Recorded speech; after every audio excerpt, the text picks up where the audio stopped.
Okay guys, Assalamualaikum, selamat pagi. Sekarang jam menunjukkan 9.40, waktu sekarang 9.40, 22 hari bulan 7. Tengok 19, 7, 21, 22. Cubalah delete update analisis tu. Berterabur masa dia bubuh pukul 12. Kan saya dah ajar kan, kalau nak buat label pakai yang ni kan. Nampak ni text label ni. Okey. So 22 Argan 7 2021 jam 12 pagi. Buat macam tu.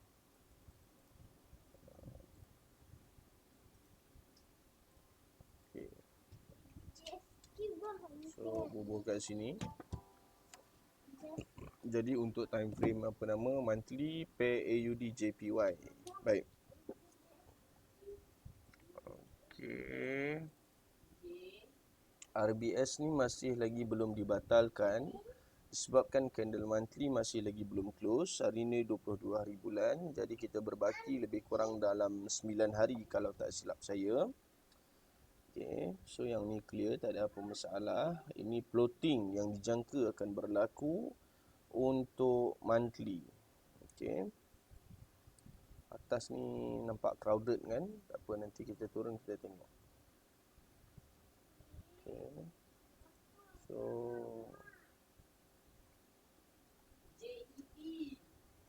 time frame weekly. So yang ni weekly punya. Yang ni pun, yang ni apa, weekly punya. Okay.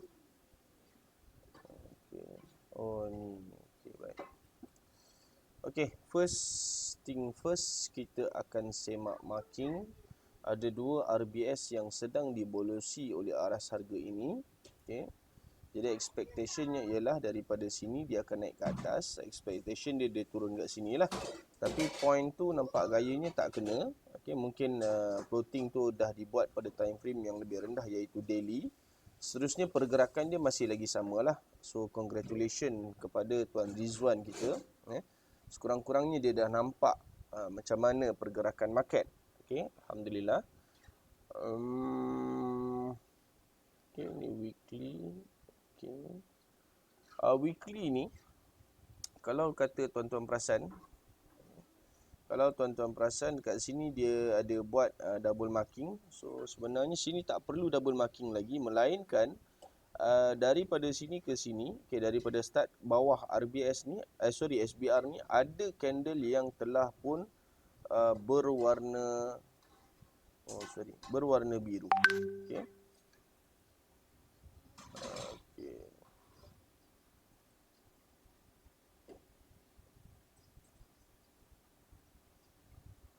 So tak ada apa yang saya nak betulkan pun. Okay, movement market pun Alhamdulillah sebagaimana yang dijangka. Okay. So tadi kita tengok untuk time frame weekly.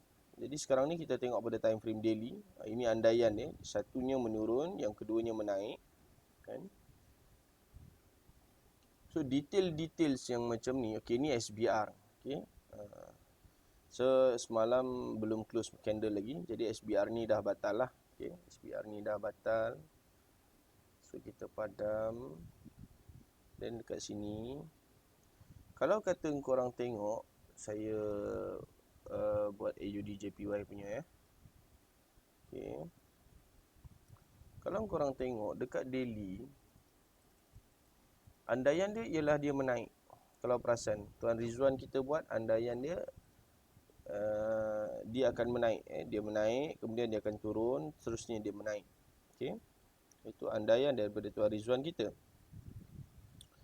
Masalahnya sekarang ni ialah, sekiranya kita berpandukan kepada Tuan Rizwan punya floating, dia akan turun dan seterusnya naik. Bila mana kita nak tengok penurunan ni tadi, di mana dia akan berlaku, kita akan turun pada time frame yang lebih rendah. Jadi kat sini kita akan nampak dengan clear, nampak? Ni kat sini. Ni kalau H4 lah. Okay. Ni kalau H4 lah. Jadi kena relate kan. Itu yang saya cakap, yang saya selalu bagi tahu dekat student, tolong relatekan plotting tu tadi. Kalau kata tak ada, cari pada time frame yang lebih rendah. Okey. Macam ni case ni RBS untuk H1 lah. Okay. Jadi kena relatekan. Buat banyak kemungkinan. Tak apa. Tak ada masalah. Lama-lama korang akan dapat skill tu. Tak susah sikit tak apa, tapi faham dan nampak apa yang market akan buat. Okey. Kalau kata H4 tadi, ada kemungkinan plotting dia akan jadi macam ni. Okey, turun ke bawah. Okey, ini kita buat warna merah. Turun ke bawah macam tu.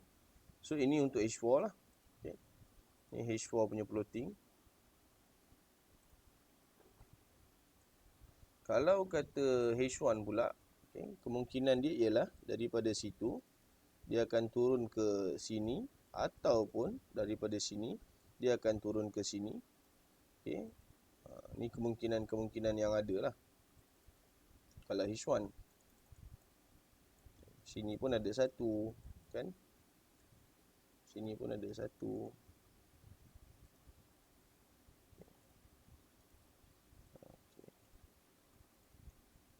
Sini pun ada satu. Kat sini. Sini ada dua sebenarnya.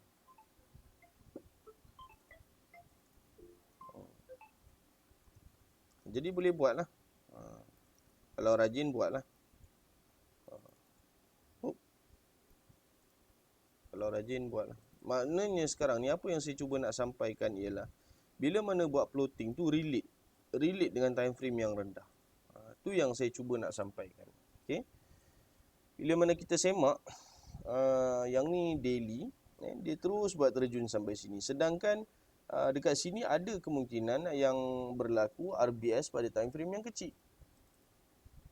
Nampak? Yang ni yang time frame yang H4 punya betul dah dia buat, bukan salah, betul dah. Cumanya tak ada relation dengan time frame yang kecil. Tak ada, benda tu tak ada. Saya tak nampak. Okey, kalau kata macam contoh, sebab saya suruh buat dua jenis plotting. Yang pertama, yang apa yang dia nampak market akan buat. Yang kedua, yang tidak dijangka. Baik. Tak dijangka ni, okeylah dia naik tu okeylah, steady lah. Okey. Kemudian kalau dia nak turun pula, dia kena turun step by step lah. Dia tak boleh turun terjun terus, kan?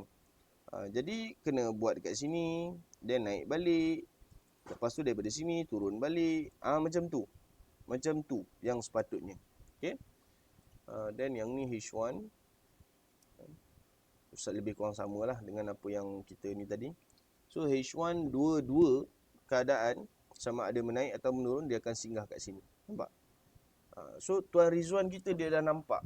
Cantik. Syukur alhamdulillah. Tahniah. Okey. Tahniah saya ucapkan pada Tuan Rizwan. Saya rasa dia dah trade dah ni. Gaya-gaya kalau kata macam ni punya plotting, dia dah trade dah. Normally kalau student dia dah boleh buat plotting 2-3 kali dia buat plotting, dan market ikut macam mana yang dia plot, for sure dia dah trade.